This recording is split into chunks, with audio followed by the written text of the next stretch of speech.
Hi, everybody, and welcome to the Outmarket.pro podcast. I'm your host, Mark Stein. Today's guest is John Penu, the owner and founder of residential painting company Legacy Applications. Through Legacy Applications, John brings passion and ambition to all home painting projects with a focus on values like integrity, honesty, and excellence. Remember those? I'm looking forward to chatting with him today to learn more about him and his business and his unique approach, a broader approach than just his focus on painting. So welcome to the Outmarket.pro podcast, John. Thanks a lot for having me, Mark. It's an honor to speak with you. So let's get rolling here. First, talk about a little bit about your background and how you decided to move into this particular niche of home services business. Sure. Yeah. It started really growing up working with my dad in construction. He was always, he built homes with his dad. And so he had us pulling nails and handing them tools by the time we could lift them. So it really started there. But really ever since then, I've been around the home services and in the home service industry. Started working for some general contractors when I was a teenager, part-time, and then eventually developed into just working painting and doing some drywall finishing on my own. Pretty normal kind of story for a lot of painting companies and home service, really, where they did it themselves and then decided, well, hey, let's do business. And but for me, I didn't have a lot of background in business and I didn't have a lot to go off of. I just knew that was the next right step, which really started by getting married, knowing we had a family in our future. And I said, I better get a job or do something serious with this skill that I have with painting. And so that kind of birthed the idea of starting a business. But we started it with the idea that we don't have this big college education or this big set of rules to follow. How do we do business? And I knew based on my own, personal life choices that I wanted to identify the right principles and then just follow those through as far as they possibly could go.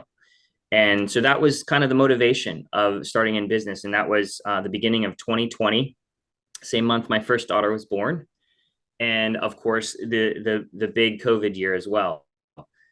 So ever since then, year after year, until now, it's been another layer of lessons and growth where I'm identifying, more principles of good business and good sales and marketing and how to build teams and leadership and networking and all sorts of layers that are so critical. Knowing your numbers, which is a big one.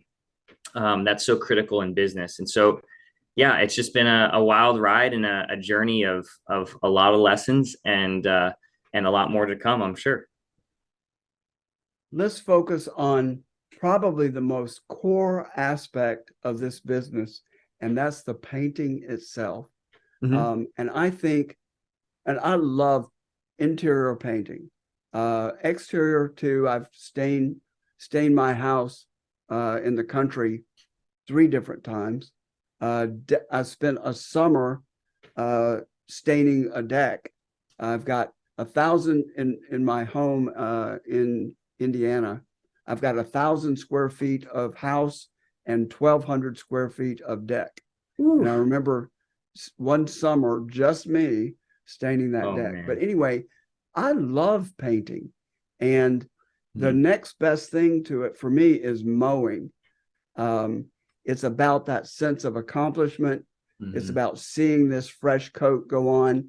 Talk about just if you're in a client's house and you happen to be the only one painting, and I know you have crews now, but if it's just you and the brush or the roller and the paint, talk to me about that. What's that feel like for you? Yeah, like you said, I've been off the brush, if you will, for a couple of years now, and that was an interesting transition. But before that, it was Initially, it was just work. You have a certain set of, rooms that need to happen. You collect the colors, you collect the tools, and you get to work, and you kind of have a flow and a process. And I just started to really appreciate same thing like you experienced, just the process and stepping through and seeing the transformation right in front of you. Very satisfying. The simplicity of paint is a tiny film on a surface that completely changes the feeling of a room. That amazes me, that something so small can have such a big impact on the way you feel inside your house, right? Uh, so that was a big one for me. And then later on, I realized, because I had worked by myself for a while, sometimes with a helper, I realized audiobooks and podcasts were available to me.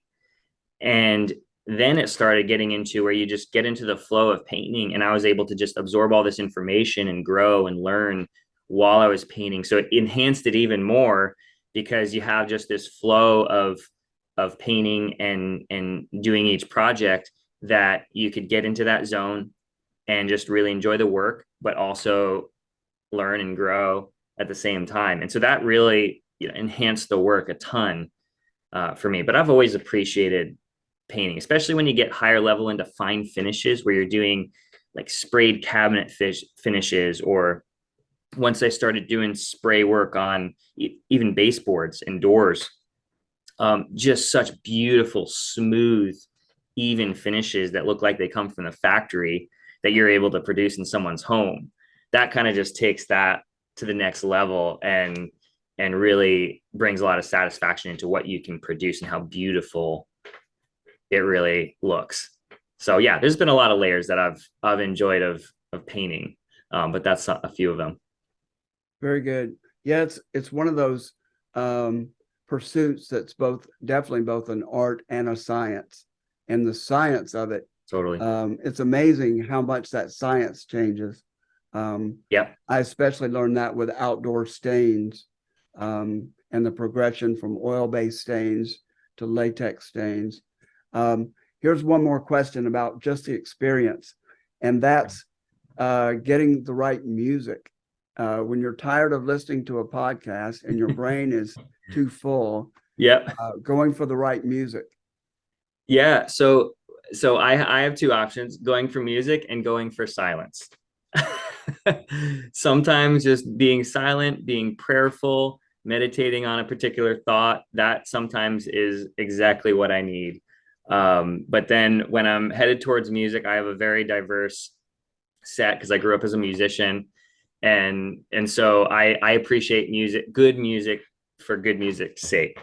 Mhm. My go-to though, I mean, I will, if I'm working, I definitely love some good hip hop music, R&B.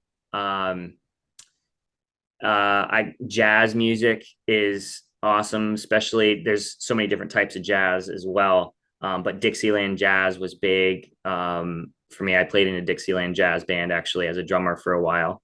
So that's always been, jazz music has always been really satisfying. And but I mean, I'll listen to classical, I'll listen to country music, some pop, although, pop music has had its ups and downs and has gotten better and worse over the years. So, uh, so yeah, so that's, I mean, very, very diverse set of music. But did you have any go-to music? I grew up in the 60s, 70s. I did like 80s too. Yeah. So I don't listen to anything current. Probably my go-to would be Chicago, America, those sorts of Yes. rhythm bands, as Yep. well as good harmonies. So, Neat. Yeah. Love it. I'm right there with you. yeah. Love a But good if I'm painting, I usually need some upbeat tempos to to keep you keep me going, rolling. So, especially with that deck. so let's move along the spectrum of uh, getting a little more towards the work part of it. Let's talk about you walk into a potential client's home, Mhm. and let's just come up with a generic task that they would need.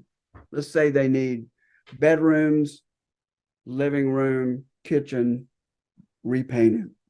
Um, let's have simple surfaces, not anything complex, stencils Yeah. or anything like that. So talk to me about how you approach that job with the client, color selection, just Mhm. what's involved in meeting with the client and putting that proposal together. Yeah, absolutely. I would argue that it's one of the most critical points of our interaction with our clients, right? Is it's the first face-to-face meeting in most cases. Um, you're not, a lot of times we find like clients can be unsure because the service industry is rough around the edges, to put it lightly. So we take a complete consultative approach whenever we're interacting with our clients. And what that means for us is that we want to first act as a resource before we're ever requesting a project, before we're ever requesting a client to move forward with us, where we say, can we work with you? Can we earn your business? Um, and so we call them consultations for a reason. And our top priority for a consultation is to deeply understand the needs and wants of our clients. And I believe that if we can identify that, then we can serve them on a level that's far deeper than just painting their walls. Right? We can truly latch on to their vision for their home and understand what motivates them and just kind of what their home. Everybody has a different home atmosphere and a different a vibe, if you will, for their house. So we want to understand that, and so we ask a lot of questions. We have a process of how we walk through a house, and we take pictures and measurements, but really we're focused on having that conversational element where we're able to ask those clarifying questions and just really understand what they're going for in their home. What that then allows us to do is create a really detailed plan. So we're taking lots of notes, making sure everything is recorded.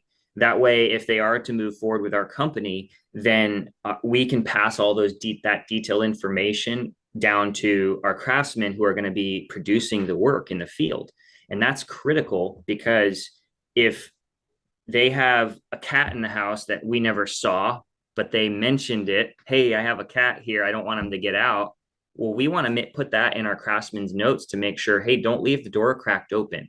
This is a really special pet, and we want to make sure that they don't escape. Um, Plus, figure out how you're going to get all the hair off the baseboards. yeah.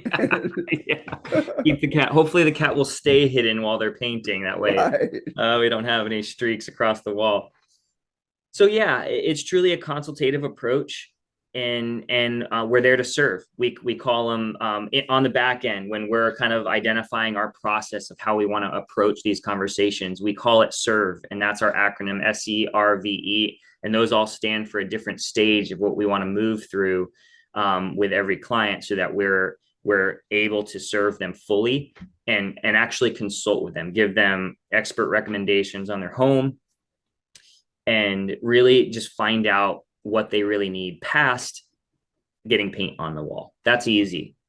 But understand what's really important to someone and the vision that they're going for, that can be a little more challenging. And normally it's a couple layers deep that you have to really ask questions about. Mm-hmm. And you know the difference, in shade of a color, Mm-hmm. could make all the difference. So you really do need to go. Are you looking for a cool look? Are you looking Yep. for a warm look? Um, any particular color can Mm-hmm. just go the whole spectrum. Absolutely. Something that I noticed. Well, I'll ask you about it first. When somebody comes up with an idea that they think they want Mm-hmm. that really sounds terrible, um, and as a marketer, I face this when Oh, somebody sure. really likes an idea, and I think it's horrible. Um, how do you deal with that? I want 3 shades of black on this wall. How do you deal with that? I'd say, Mark, black is a great color. There's pros and cons of painting black on your wall. So what we want to do first is understand why do you want to paint the wall black? What are you trying to go for? What are you trying to, is this a lounge? Is this your man cave? Is this, are you trying to create a moody environment? Are you trying to create, something, right? Um, and I find that if we can identify what are you going for, then we can start having that discussion and saying, well, if that's the case, then what are your thoughts about this? Does this achieve your goals here? Because Maybe here's if maybe some dark grays instead of blacks. sure, yeah, or instead of three blacks, then maybe we just pick one black and make it a little bit lighter, and you know we might want to go in that direction. That might achieve what you're going for. Because if we do the option that you originally suggested, you might be facing these issues down the road. So Got it. that's exactly how we approach something like that. Got it. Yeah. And in my case, I find that when I'm 99.9% sure that something, an idea I have is going to work, it doesn't. And when I'm 99.9% sure that my client's idea will not work, it does. Right. So the proof's in the pudding. One other thing related to that, it's amazing to me when I travel in some older neighborhoods where people have refreshed the exterior of their house and it's painted colors that it never would have been when the house was built. And Mm-hmm. a combination of some colors, I'm thinking about cottage type style homes on the Yeah. exterior. Mm-hmm. And they'll have a combination of colors that I never would have thought would work. You know, a gold exterior with a trim that's brown and green and purple. Right. And it totally works. And Yep. I would never sit down and design it that way. Mm-hmm. So that's amazing to me. Can you speak to that a little bit? Have you experienced Yeah. that? Yeah, there's definitely in this area of Pinellas County and St. Pete, there's a lot of historic homes. We worked on a few of them that are 100 plus years old, and there's a lot of things to consider when working on a house like that. But as far as the design and colors go, you really have to understand how colors complement each other. And there's a big difference between matching colors and complementing colors, right? And with the three areas that we walk through whenever we're picking any color, you have the saturation of the color, which is basically how much colorant is it. Is it really true blue, or is it a pastel blue? And then you have the value of the color, and that's how much light and dark is in it. Black and white paint basically mixed in, so that will make it a deeper, richer color, or a lighter, brighter. And then you have the hue, which is the simple, is it blue, is it green, is it purple? And we sometimes call hue as the undertone, because you can have, a client might ask for white. Well, we want to do a white. Well, there's all sorts of whites with different undertones and at different values and different saturation levels. So those are the three areas that we kind of walk through and pick each one of those about kind of what their vision is. And then that allows us to kind of inform the next stage of picking complements to those colors. And so it kind of gets into color science a little bit, whether it's a direct complement color, split complementary, things like that. But you'll find that those homes that have a lot of colors, it's not something that you would necessarily pick off of a color sheet and say, these are the colors that are going to look great together. But if you started with one, and let's take the gold, like you mentioned, and then added the green to it as an accent, you're like, those pair really well together. That's not bad. And then you take a maroon color and put it on a different, on the columns, and you're like, that still works with the gold and the green, great. And then you find another color that is complementary with those, right? And you're like, wow, these actually all work together. Well, there's a lot of science behind why. They might all be warm tone colors. They might all be cool tone colors. They might have a certain level of contrast, more or less contrast that makes them look good together. Mhm. Um, like a lot of time, a lot of trends right now are a lot of like black and white, high contrast type looks for, interiors and exteriors right now. So there's a lot of color science that goes behind that. At the end of the day, most people don't really care about that. They want their home to look nice. So we just want to kind of attach all that color science in with, what do you want your home to look like? And in the case of those historic homes, you're totally right in that if they were built in a certain period of time with a certain style of home, there's a certain color palette that kind of fits that style of home, that if you go outside of that, you kind of get into that zone of, why does my house look so funny? It's just an awkward, combination. And a lot of people wouldn't know why, but oftentimes you can track it back to either the architecture or the color science behind why those pair together. Got it. Yeah. Okay, so let's keep moving through this project. Now you got the job. They like you. They like how you are approaching it. They like your ethics. They trust you. So now you've got to bring your team in there. Mm-hmm. And you know, it was difficult pulling home service workers together before COVID. Now half of those people don't want to work at all. Mm-hmm. So now you've got a different, totally different labor market than you had pre-COVID. And I know Yeah. you started during COVID. Right. But so talk to me about how you motivate or how you deal with the worker of today that you're Mm. going to get, that's going to be the one who's going to paint that house.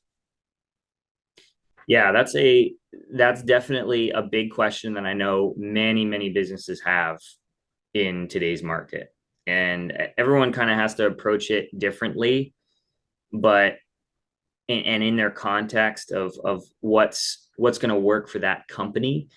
For us in particular, we it all starts with, actually, they're up on the wall back here over my shoulder, and those are our core values. And I don't know if you can read them, but they say cultivate, grow, and harvest.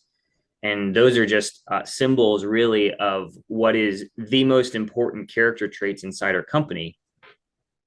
And so, in identifying that right person who can be a good fit, take care of our clients, act as a team, it starts with those, right? So, it starts cultivating means that you have a long term mindset and that you're going to create an atmosphere that has oxygen, right? That's healthy, that will set up the soil for growth, right? So, what does that look like? It looks like they're respectful, they can communicate well, they appreciate working as a team, things like that.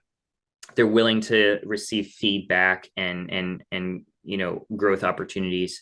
And then that kind of leads into the next core value, which is grow, and that's their willingness to push through a challenge as an opportunity to learn. Right, a plant has to push through a seed and all that soil and rocks just to get up and get some sunlight.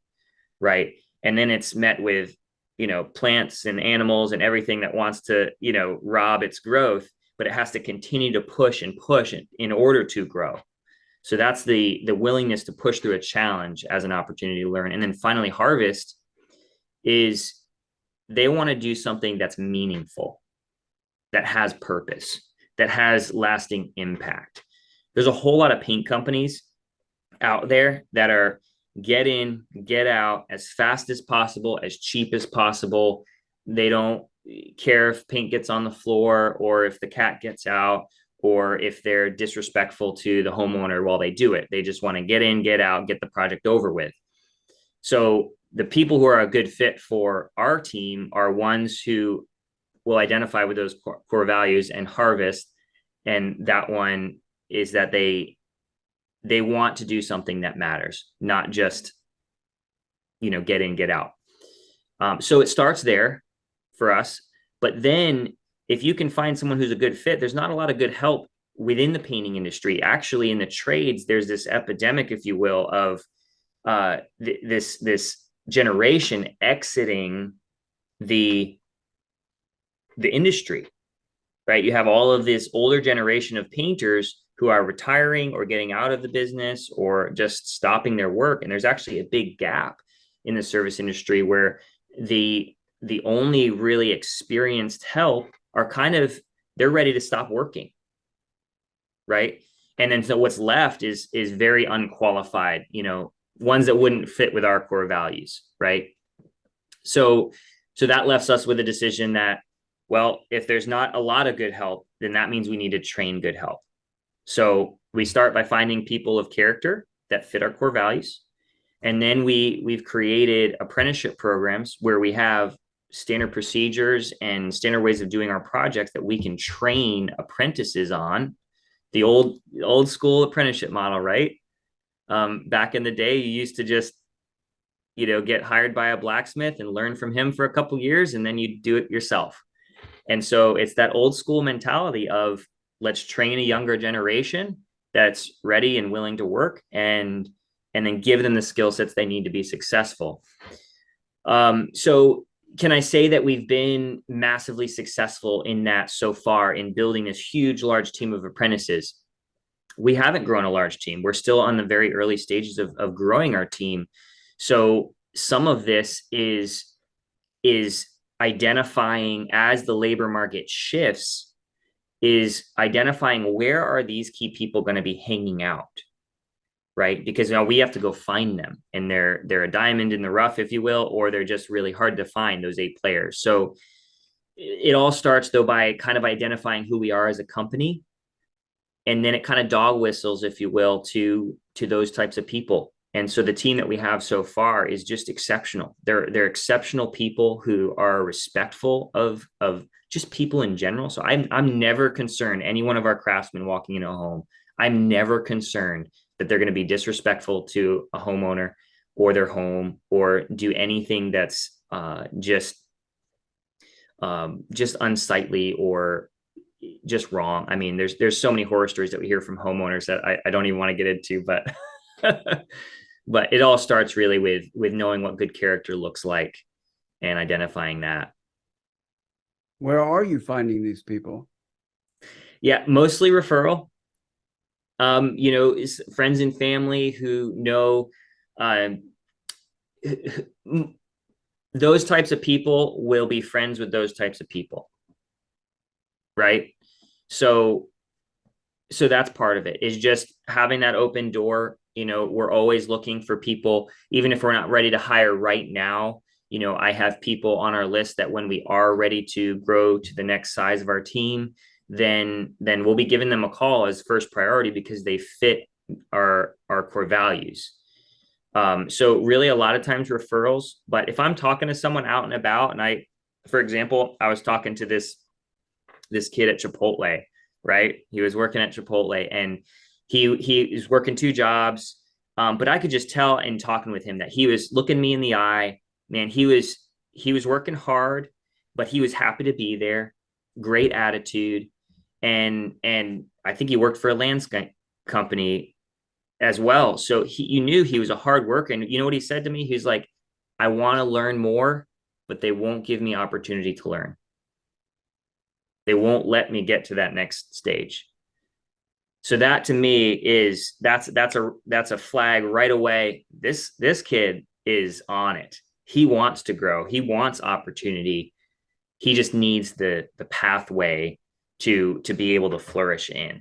And so that's what we kind of are wanting to provide, is first the opportunity, but then it starts to get easier and easier to identify those people who are going to be a good fit for our team, the more clear we are on what we need and what we don't want to compromise on. I was thinking, as I was pondering where I would go to look for them, I was thinking coffee shops, because there are a lot of overeducated people working at Starbucks now. Sure. And then I would also look towards healthy food option restaurants like Fresh Kitchen down in St. Yeah. Pete. where there's some values, they have some values about good, healthy food, Mm-hmm. but they're younger, trending younger. Let me also tell you a Yeah. story that you'll appreciate. And this would be, if he weren't in Kentucky, he'd be the perfect fit for your company. So Okay. this was in a Subway, a young guy making my sandwich. Okay. And he wasn't quite using a tape measure to space the peppers in a line, but Mm-hmm. but pretty close. He was placing each ingredient. And it wasn't like he was pissing around. He was moving okay, but Yeah. but he was very deliberate in putting together this sandwich for Mm-hmm. me. Precise. And I made a comment like, you're really paying attention to this, and I shared some appreciation. I really appreciate how you're making this sandwich. And he puffs up a little bit and he goes, I am a sandwich artist. And he was dead serious. There was no hyperbole, no bullshitting. He was dead serious. Yeah. Um, and and I could tell as he was Yeah. putting together this sandwich, he was a sandwich artist. Yeah. So that's the kind of that's the kind of person you need, I would think, that takes Absolutely. real pride in their work, um, is happy to be alive and happy to be working, and Yeah. making some money. And they would appreciate making more money, and they would, as a painter, I would hope, than Mhm. than they are at Subway. So Absolutely. Yeah, the skill of painting is very underrated. I'm the first one to say that it's not a hard skill to learn, but there are a lot of pieces of information that inform it, that make it true craftsmanship. And that's what you're identified. Like that kid was a craftsman in the sandwich world, right? yeah, And that means a lot of things, and that's kind of, and I don't know where you may want to go with this, but craftsmanship as a whole, right, is something that I've really pondered a lot. And what does that look like? What does it embody? What defines a true craftsman in their perspective, field, or their respective field, and just craftsmanship as a whole, as a concept. hmm And so I don't know what your thoughts are on that, but it's certainly an older concept, and hmm one that is much less seen today than it used to be. yep. Along with all those other core values that you talked about and apprenticeships. Mm-hmm. Um, but I could see how it could come back, because there is there seems to be this feeling of lack of meaning, Mm-hmm. and part of this revisionist view of work that has happened since COVID, Mm-hmm. where everybody's really taking a look. Is this worth it? Am I getting so? I could Yeah. see how there could be a resurgence of craftsmanship and some of these old fashioned values. But I Mm-hmm. want to take us in a different direction, because in our previous conversations, you have indicated that you hold a broader view of your work and your mission than just painting houses. I'm not taking anything away from that, but you seem to have a vision of a business that's more overarching than that, Mm-hmm. um, and serving as a resource in the home services arena. So, talk a little bit about that and Yeah. about that So vision. yeah, I mean, vision is a funny thing, right? Just like dreams, they seem like they're headed in one direction, and they can shift so quickly, as you gain insight and see more. But some of the things that I have, if you call it a BHAG, big hairy audacious goal, or the 10-year plan, or just all of those long term, what can we accomplish type goals. And it started kind of developing in seeing a need, right? You get into painting and say, okay, we're going to paint people's houses. They need their house painted. But then as we did more of that, I started seeing, well, they don't just need their house painted. They need their house painted by someone they can trust and who's not going to criminalize the transaction. So I've never heard that. I Or you may have just made it up on the fly, but I might have, that's beautiful. That's great. but it's Criminalize a transaction. yeah, it's the sad truth, and we hear it from our clients all the time where we're talking with them about a project, and we start hearing these stories, and I just shake my head, and I wonder how those contractors can sleep at night. So it just it started with that, and then I just started seeing this larger need for trusted home service and professional home service. We desperately need it in the paint industry. And so I have a vision to impact the paint industry as a whole, in helping other paint company owners to just grow together. There's so much work, we don't need to be competitive about it at all. Okay, So we want to hold on a approach second. it. Hold on just a second. We have one of those freeze ups there. I saw. So let me make a note here. Um, about 3/4. And, okay, so let's pick up. Yep. And I was unsure about whether we were freezing, so I didn't hear. Can you back up? Can you rewind? Yeah. So we want to impact the whole painting industry, right? And what that looks like is just raising up other paint company owners to do better business, and we don't have to be so competitive, right? There's so much work out there that if we grow together as professionals, then all that's going to happen is the company owners and the clients and the teams involved are all going to benefit greatly by having a more trusted professional service.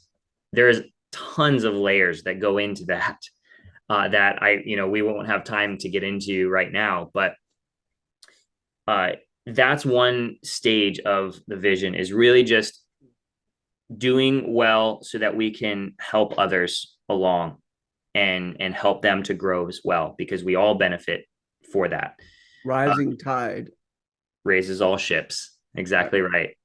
So that's one part. As it relates to I'll say this first is, past that, home service industry in general, as a broader scope, is to just be one of those companies that you can trust in the world. Now there's a few of them, but there's still probably the 1 to 5% of companies, unfortunately, where they really know what they're doing. They have all their numbers dialed in. They can produce a consistent product and increase trust by just being reliable and having a good team with them. It's really 1 to 5% of companies. So the next stage is just having a network and the same values that we hold, having a really strong network of other home services that we can refer, where we can connect homeowners and our clients with these other home service professionals. That's not a gamble.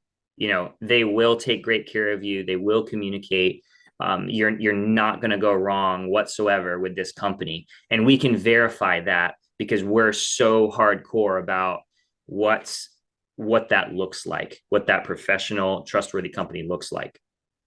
So that's kind of like a larger scope. So if we bring it all the way back down to the layers of our company, what that looks like long term is not just being a home painting company in a way of, yeah, we do interior exterior cabinets right now, but actually being a coatings specialist for the home.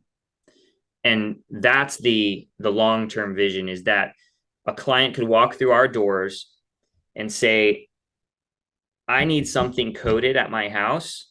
Can you help me?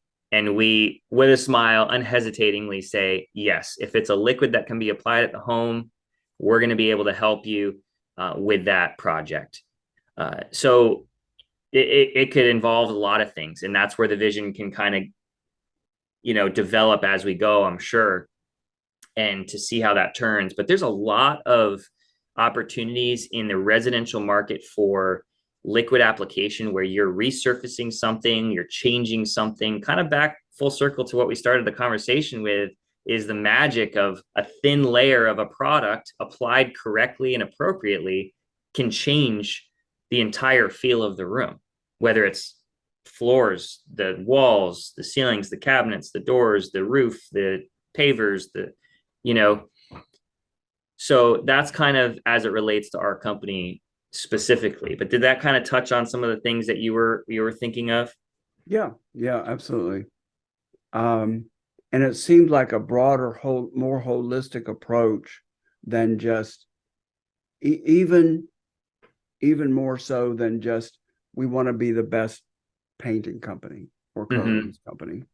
Yeah. And when you were talking, the saying "it takes one to know one" came to me. That when you're dealing with somebody who comes from an ethical perspective, you can just tell, if you are that, It's and true. if you're not that, you can tell too, and it makes you uncomfortable. But it's easy to spot Yeah. when you're coming from that place, and it's easy to spot the alternative too. Yeah, it's so true. It's a true reality. And we've connected with some companies that are in our network now where when I refer them, I'm like, please hire these people. I mean, they will do the best for you. And it's so easy to pass their information along because of what you just said. Like you know that they're gonna do great because they have that ethical foundation that informs how they do business. Yeah. Okay, so let's start bringing this close to home here. And we didn't talk about it at the beginning, but you're in here with me in Tampa Bay. So that's your footprint, I would assume, is Tampa Bay. Or do you stay on one side of the bay or the other? Do you work the whole area? Yeah, we mostly stay on the west side in Pinellas County right now. There's plans to expand to Hillsborough County at some point, but we're not quick to expand our geography because when you expand too quickly, whether it's your team or your geography, it's easy for things to get missed. And so right now we're just focused on Pinellas County and just doing a great job over here. And then when the time is right, we'll, I'm sure, expand our geography. And mostly southern part of the county, St. Pete. That's where most of our projects do, but we do anything through Largo, Seminole, Clearwater, Safety Harbor, Palm Harbor. That starts to get to the top of our range up there right now. But And so how would people get in touch with you if they wanted you to come work for them? yeah, well, of course, they can just give us a call. My number is 727-455-7237. So they can call and text and we'll get them connected in. But really, the best way would be just to really visit our website, www.legacy-applications.com. We have a form there, and all that does is just send their information over to us. And we reach out and just start with a good fit call to talk about their project or anything like that. But I'm always happy to answer questions and act as a resource in the community before we start talking about projects. So yeah, that would be the best way. And my email is my first name, John, John, at legacy-applications.com. Got it. And is your first reply by phone to get an idea of the scope, or is your first response to set up an appointment to go take a look? Yeah, the what we start with is called a good fit call, and we almost always will have that phone call first so that we can identify the needs and wants of our clients. And really just to go over the scope and possibly the timeline. If you need the painting done yesterday, well, we might not be able to help you. But if we can identify a couple of those needs early on in a phone call, then that sets it up for our project consultant to come and talk with a homeowner and have a head start understanding what they really need. And that way we can custom tailor our best recommendations for those homeowners at every consultation. Awesome. So, Well, this has been really a great conversation, and I appreciate the whole spectrum of what we've talked about. We've covered a lot of ground here. So I want to thank John for an excellent podcast here at the Outmarket.pro podcast. If you like what you see, please click the like button, subscribe, click the notification bell. We do these on average about once a week and have different people who are doing cool things on the podcast to share not just what they do, but the underlying principles behind it. So I really appreciate the podcast, and I'll look forward to seeing you in the future. thanks so much, Mark. It's always a pleasure talking with you.